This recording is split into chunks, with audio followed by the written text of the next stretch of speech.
तुम्हें ये मनुष्य का जो देह मिला ये केवल कृपा से मिला है। विशेष कृपा ये हो गई कि मनुष्य देह में तुम्हें सत्संग मिल गया। नहीं, कितने लोग हैं इस समय, कितने लोग सत्संग सुन रहे हैं, विचार करके देखो। 135-40 करोड़ जनसंख्या हमारे भारत की ही है। कितने लोग हैं? 1500 लोग होंगे, 2000 होंगे। कितने लोग सुन रहे हैं? कितना अहोभाग्य है। इस समय हम भगवत चर्चा सुन रहे हैं यमुना जी के पावन पुलिन पे बैठकर। यही यमुना प्रवाहित होती थी। ये पुलिन है जहां पर बैठे हो, यमुना जी की धारा यहीं बहती थी परिक्रमा मार्ग में। कालीदय में देखो सीढ़ियां बनी हुई, यहीं से यमुना जी, ये कालीदय जो कुंड है ये यमुना जी का ही किनारा है। जहां आप बैठे यमुना की धारा में, अब यमुना जी थोड़ा साइड में हो गई।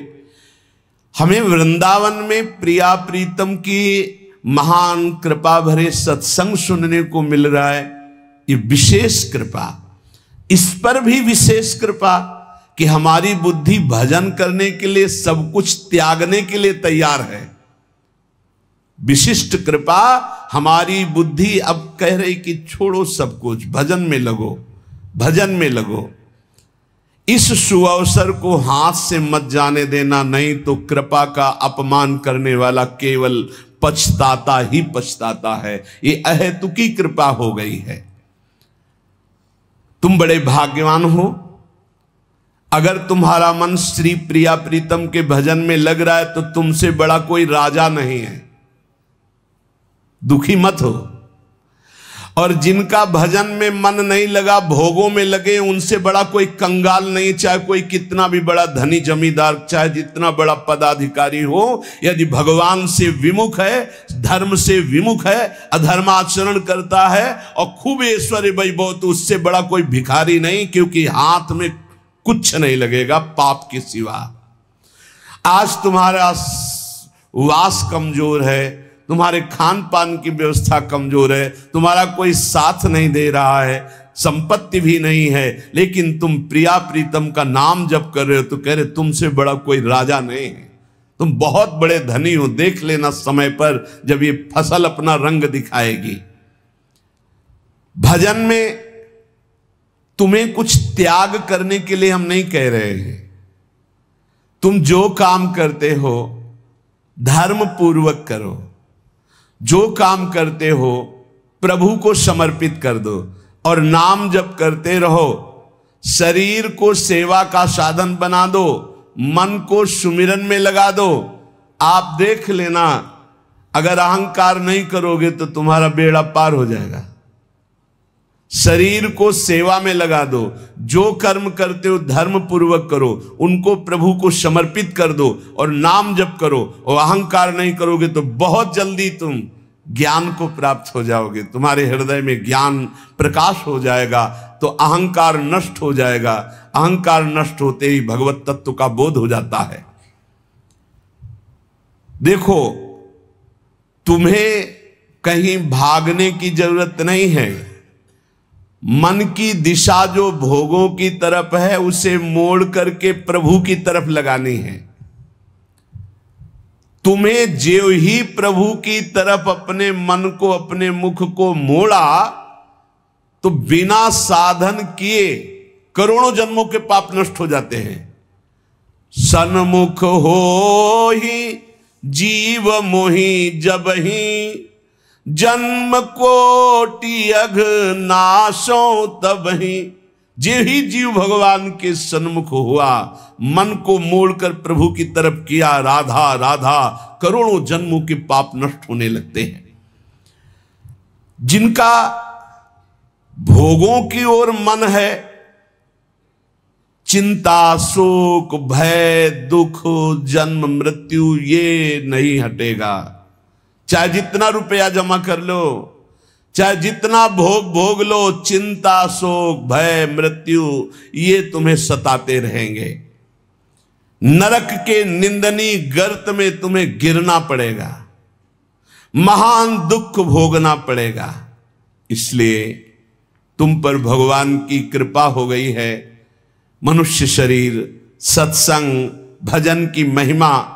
अब आप अपने ऊपर कृपा कर लो कि भजन में मन को लगाओ। विश्वास करो, अपने को जो भजन में लगाता है मानो पग पग पर अपनी सुरक्षा कर रहा है, पग पग पर अपने को सुख की तरफ ले जा रहा है। और जो अपने मन इंद्रियों को भोगों में लगा रहा है तो पग पग पर अपने को फंसा रहा है, वो दुख भोगने की तरफ जा रहा है। देखो, भगवत कृपा बरस रही है, सब तरफ से कृपा बरस रही है, तुम्हारे ऊपर अपार कृपा हो गई है। बस तुम इस कृपा का परिचय करो और इस कृपा के परिचय को प्राप्त करके डूब जाओ। हमारे ऊपर अपार कृपा श्री जी की। भगवत प्राप्ति के लिए ये बहुत अनिवार्य है कि इस कृपा का आदर करो। जो जो आपके ऊपर कृपा हुई उसको वर्ण करो। कितनी कृपा। ये देखो, वृंदावन में बैठ करके भगवत चर्चा, कथन, श्रवण, नाम कीर्तन, पद गायन, संत दर्शन, भगवत दर्शन, कितना सौभाग्य। जगत को सुधारने वाली बात भी अपने मन में मत लाओ। तुम ठेकेदार नहीं हो जगत के, पहले तुम सुधरो तब बात समझ में आएगी। तुम्हारा सुधार हुआ कि जगत को सुधारना नहीं, ये सब भगवत स्वरूप है। पहले तुम सुधरो। और प्राय ये होता है कि हम जगत सुधारने की बात, जहां थोड़ा परमार्थ बना तो हम दूसरों को सुधारने की बात सोचने लगते हैं। पहले तत्व तक पहुंचो, पहले बोध प्राप्त करो, नहीं तो बीच में अगर पूरे सच्चे खिलाड़ी नहीं हो तो माया के पार्षद टांग मार के अपने पक्ष में गिरा लेंगे और तुम अपने पक्ष में पहुंच नहीं पाओगे। इस जगत को प्रभु स्वरूप समझो और अपने आप को प्रभु के चरणों में न्यौछावर करके चुपचाप दीन बन के अपने को छुपाते हुए दीन बंधु के सुमिरन में खो जाओ। जो थोड़ी भक्ति करके लोगों में परिचय बनाना शुरू कर देते हैं कि मैं भगत हूं, मैं अमुक अनुष्ठान कर रहा हूं, मैं अमुक अमुक साधना कर रहा हूं, बिकने लगते हैं। याद रखो, वो प्रभु की प्राप्ति के पथ से बहुत ही भटक जाते हैं। प्रभु के प्रेम रंग को प्राप्त करने के लिए जब तक भगवत प्राप्ति ना हो जाए तब तक परिचय को छुपा के रखना चाहिए। अपना परिचय कोई न जान पावे कि मैं कौन हूं, क्या हूं, कैसा हूं। जितना तुम परिचय छुपाओगे अपना, उतना परिचय प्रभु अपना प्रकाशित कर देंगे आपके सामने। और जितना आप अपना परिचय बढ़ाओगे उतने प्रभु अपना परिचय छुपाते चले जाएंगे। सिद्धांत को समझ लो। जितना आपका परिचय छुपेगा उतना ही आप अपना परिचय प्रकाशित कर देंगे, और जितना आप अपना परिचय प्रकाशित करेंगे उतना ही आप अपना परिचय छुपा लेंगे। प्रभु याद रखो, तुम्हारे ऊपर कृपा निरंतर बरस रही है। कृपा चारों तरफ से घेरे हुए है। कोई क्षण भी ऐसा ना जाए जिसमें तुम कृपा सिंधु प्रभु का विस्मरण कर दो। स्मरण परायण रहे, एक भी क्षण स्मरण के बिना ना जाए। कोई भी क्षण ऐसा नहीं जिसमें तुम विस्मरण करो। सावधान, तुम्हारे ऊपर अपार कृपा है। इसी जन्म में भगवत प्राप्ति कर लो। हम 40 वर्ष की स्मृति को देख करके कह रहे हैं, क्योंकि खास स्मृति जो जागृत हुई इसमें बड़ा परिवर्तन, 40 वर्ष में बड़ा परिवर्तन। आगे अगले जन्म में क्या हमको भजन करने के लिए अवसर मिलेगा पता नहीं, कितना विघ्न आ जाएगा। इसलिए तुम वंचित न रह जाओ भगवत प्राप्ति से, नहीं तो बहुत दुख भोगना पड़ेगा। तुम अपनी प्यारी से प्यारी वस्तु जो है, प्यारे से प्यारे जो संबंध है, उनमें झांक कर देखो। प्यार है तो प्रभु से है। अगर प्रभु शरीरों से निकल जाए तो कोई शरीर से प्यार नहीं करेगा, चाहे पत्नी हो, चाहे पुत्र हो, चाहे कोई प्यारा हो। तुम उसी प्यारे से प्यार करो, निहाल हो जाओगे। सचमुच विश्वास करो, वो सामने नहीं आ रहा पर वो छुप छुप कर आपको बहुत प्यार कर रहा है। सब मम प्रिय, सब मम उपजाए। सच्ची सच्ची सच्ची बहुत प्यार करते हैं प्रभु, बहुत प्यार करते हैं प्रियाजू अपने लोगों को अहेतुकी कृपा। हमारा प्यार देखो क्या है, ईमानदारी से देखो 100 में 1% प्यार नहीं प्रिया प्रीतम के प्रति, और उनका 100 का 100% हमारे प्रति प्यार है। देख लो कहां हम कौन हैं, कैसे हैं, आज भी कैसे हैं, और उनकी कृपा कहां बैठा ले, क्या कर रही कृपा उनकी, कितना अमोघ। हम कर रहे हैं तो बुरा ही कर रहे हैं, और वो कर रहे हैं तो कृपा ही कृपा कर रहे हैं। हम सो ना बिगाड़न को तो सो ना संवारन को, तो ही मोई परी होड़। जब ये बात हम देखते हैं तो रोना आता है, कहां उनकी अपार कृपा और कहां हमारी नीचता। वो अज्ञात रूप से आपको बहुत प्यार करते हुए हर समय आपको दुलार कर रहे हैं। वो तुम्हें कभी एक क्षण के लिए भी नहीं छोड़ते। तुम केवल निरंतर स्मरण करो तो तुम्हें दिखाई देगा कि उनका परम अभय कर कमल तुम्हारे सर पर रखा हुआ है। अब किसके आशीर्वाद की मांगने की जरूरत है? तो आप पूछेंगे कि यदि इतनी बात आप कह रहे हैं कि हमारे को चारों तरफ से भगवान की कृपा घेरे हुए है, हमारे ऊपर भगवान का अभय वरद हस्त है, तो फिर मैं जल क्यों रहा हूं, मेरे अंदर जलन क्यों है, हृदय क्यों नहीं शीतल हो जाता? दिन रात हृदय में शोक है, विषाद है, चिंता है, आग की तरह जल रहा, चैन नहीं मिल रही है। ये क्या कृपा है आपकी? ये क्या आपका अभय वरद हस्त है? आप कह रहे हो सब पर कृपा है, तो मेरा तो हृदय जलता रहता है, मेरा तो हृदय विषाद चिंता शोक से युक्त रहता है। उत्तर यह है, ना आग है ना जलन है, तुम समझ नहीं पा रहे हो। तुम्हारी उल्टी सोच की जलन है, तुम्हारी उल्टी समझ के कारण ये जलन है। अगर समझ जाओगे तो निहाल हो जाओगे। तुम्हारी उल्टी चाल है, दुख की तरफ चल रहे हो, असत का चिंतन कर रहे हो, जो जलन है उसका चिंतन कर रहे हो, उसमें फंसे हो, इसलिए जल रहे हो। क्या होगा इतनी संपत्ति से? क्या होगा इतना हो जाए तो? आज तक कोई ऐसा मिला हो कि हाथ उठा के भगवान से कह दिया हो कि बस अब मत देना, संपत्ति हमारे लिए पर्याप्त है? कभी नहीं।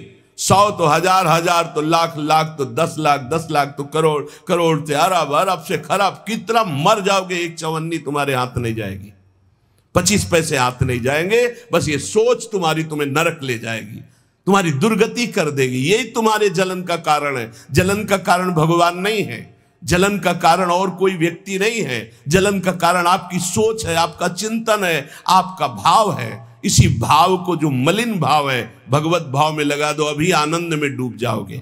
आपका चिंतन। 2 ब्राह्मण बैठे हुए थे पास, एक भगत आया, उसने कहा आज हमें 2 ब्राह्मण भोजन कराने हैं, आप चलेंगे? बोले हाँ हाँ। गए, अच्छे से भोजन पाया, बाहर निकले, 11-11 रुपया दे के पैर छुआ। तीसरा ब्राह्मण दूर खड़ा देख रहा था, तो एक ब्राह्मण मुस्कुरा रहा था जो प्रसाद पाके आया था, और दूसरा जल रहा था। तीसरे ब्राह्मण ने पूछा कि आप मुस्कुरा क्यों रहे?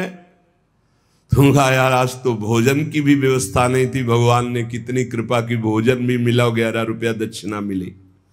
दूसरे से कहा आपका चेहरा उदास है, आप जलन से युक्त क्यों है? अरे यार हमने सोचा था 51 रुपया देगा, 11 दिया, तो 40 का तो घाटा हो गया ना, इसलिए चल रहा हूं। अब उसमें बोलो भगवान की क्या कमी है? भगवान ने दोनों को भोजन दिया, 11-11 दक्षिणा दी, उसका भाव उसको जला रहा है, उसका चिंतन उसको जला। एक खुश है कि भोजन भी मिला, 11 रुपया मिले, एक नाराज है, जल रहा है कि 51 तो देता, 40 का घाटा हो गया, हृदय में जल रहा है। ये जलन, ये शोक, ये चिंता, ये विषाद तुम्हारे चिंतन से है, तुम्हारी गलत दिशा से है, तुम्हारे गलत आचरणों से। भगवान की कृपा आप पर है, पर आप गलत दिशा जा रहे हैं, आप गलत चिंतन कर रहे हैं, आपका गलत भाव है, इसलिए आप शोक विषाद चिंता भय आदि में हैं। तुम्हारा ज्ञान अज्ञान ही है, क्योंकि तुम दुख को सुख मानकर भोगने के लिए दुख की तरफ जा रहे हो। इस संसार में जिसको कहीं कुछ भी अच्छा लग रहा है, कोई भोग, कोई व्यक्ति, कोई उत्पाद, कोई वस्तु, वो अज्ञान ही है। दुखालयम शाश्वतम बोर्ड लगा दिया भगवान ने, यहां नाशवान सब कुछ है जो कुछ भी आपके पास है, और सब दुख देने वाला है परिणाम में। वर्तमान में तो तुम्हें सुखद लगेगा, लेकिन परिणाम में दुख देने वाला यहां सब कुछ है। जो दिखाई दे रहा है वो है नहीं, जो है वो दिखाई नहीं दे रहा, यही माया का कार्य है। इसलिए तुम्हारी सुख की कामना तुम्हें दुख दे रही है। तुम्हारे हृदय में जो ये भाव बैठ गया है कि हम रुपया से, पद से, भोगों से, नाना प्रकार की सामग्री अगर हम मनचाही मिल जाए तो मैं सुखी हो जाऊं, कभी सुखी नहीं होगे। अगर मिल भी जाए तो कभी सुखी नहीं हो सकते, क्योंकि तब लग कुशल न जीव को, सपने हु मन विश्राम, जब लग भजत न राम को, शोक धाम तज काम। जब तक शोकों के धाम, कामनाओं का त्याग कर भगवान का भजन नहीं होगा, तब तक शांति नहीं मिल सकती, स्वप्न में भी मन को।